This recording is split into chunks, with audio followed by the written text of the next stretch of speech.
Hey everyone, in this video, we're taking a look at the Godox TT350S. This video is also a tutorial for first-time user of flash photography. I'll do a quick unboxing, getting up close and personal with the features, figuring out the best batteries to use, and more important, learning how to use the flash. You'll see me test the TTL mode and the manual mode, and I'll put this flash to the test. Then even taking things outdoors for a real-world photo shoot of a family. Anyway, let's begin and have a look. I just wanted to say a quick hello to all the beginner flash shooters out there. And if you feel a little overwhelmed by this whole external flash thing, you're not alone. There's a lot you can read in this manual. I will only cover just the basics and some techniques. So let's take a close-up look around at this flash.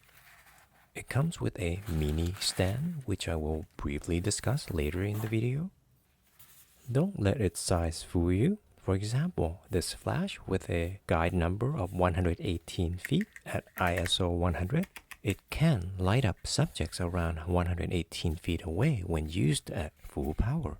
Also enough to light up a small room or even bounce light off a ceiling for flattering portraits. It runs on 2 alkaline or NiHM AA batteries and get about 200 full power flashes, and I'll talk about recycle times a little bit later. The flash foot is to be directly attached into the hot shoe mount on top of the camera. It has a built-in bounce card that slides out to block light from spilling out in all directions. The card can also create a catch light in the subject's eyes to add life to the facial expression. Regarding the batteries, if you use the batteries that are almost dead, you will experience significant decrease in power, and the flash might not even fire at all.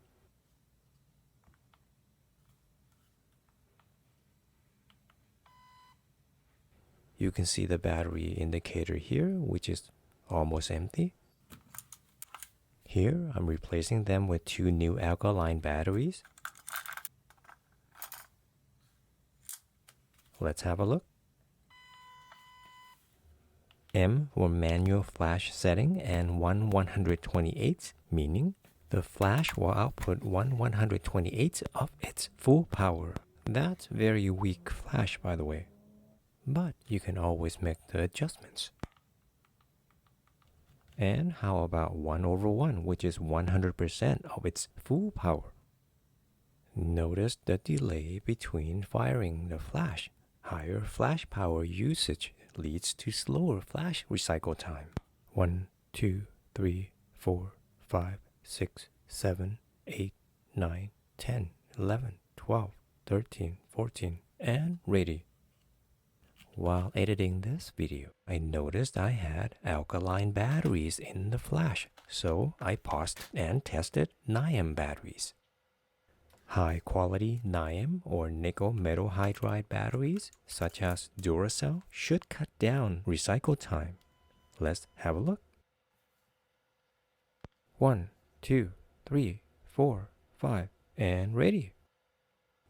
1, 2, 3, 4, 5, and ready. Turning it off, and let me try another brand. There are also NiHM batteries. These are called Analoop by Panasonic.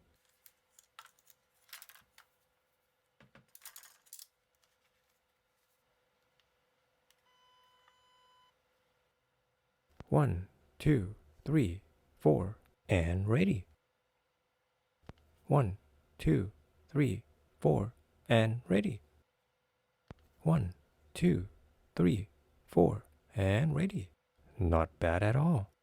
Let's compare that at max power with the V350S, which uses lithium-ion battery.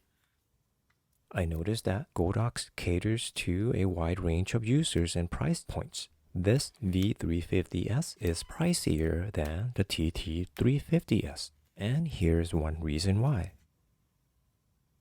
1, 2, 3.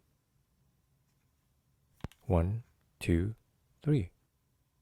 Back to the TT350S. Okay, let's mount the flash on the camera. Locate the hot shoe, slide the flash foot in. Tighten the locking lever. These are my immediate test subjects. You could either turn on the flash first or the camera first. I am toggling the mode to TTL, which all beginners could use. It will automatically adjust the flash power based on the camera settings. You could see the lightning bolt icon with an orange dot on the screen, meaning it's charged and ready. In exposure calm set, when using ambient and flash, you can fine-tune how much both the flash and environment contribute to your final photo.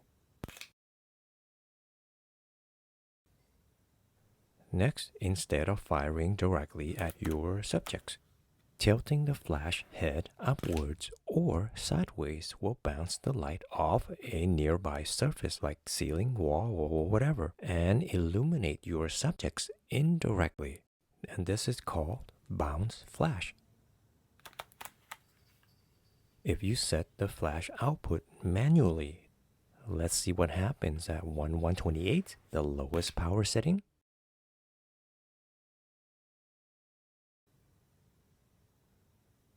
And now at 1/1 or 100% for max power, it can easily overexpose your subjects if not carefully controlled.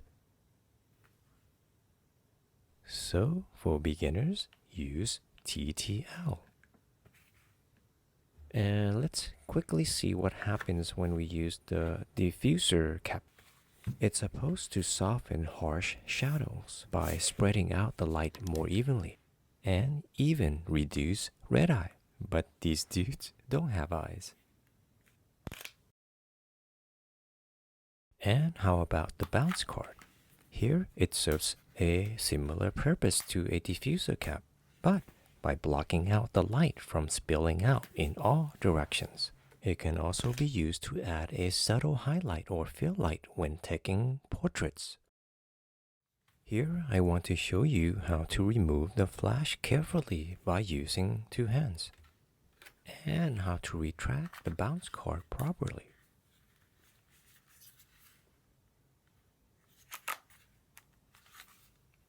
And when storing the flash, you may want to put the shoe back on the flash foot and recap it with the diffuser. And of course, back into its pouch. Now, some techniques. Here, I am now outdoors using the TT350S to capture these lovely family moments. And of course, I am using the TTL mode on the flash. I choose to shoot often during the golden hour and use the flash fill light to help reduce harsh shadows on my subjects and even out the overall lighting in my photos, especially in this one which is backlit by the sun. When facing the sun, as I try to photograph the family, their faces would be shrouded in shadow while the background glows. Using the flash facing the sun, adding a burst of control light. This balances the exposure, revealing details on their faces and hair without blowing out the background. For more advanced technique, you can use off-camera flash, but you would need a trigger, one like this, mounted on your camera to control and trigger the flash, and use the mini stand to mount it on a tripod.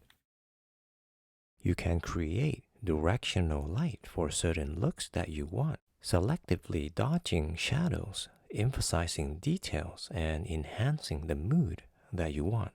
I would love to cover this technique in another video, since this one is already getting very long. That being said, I want to say thank you for watching. I hope you come back for another video.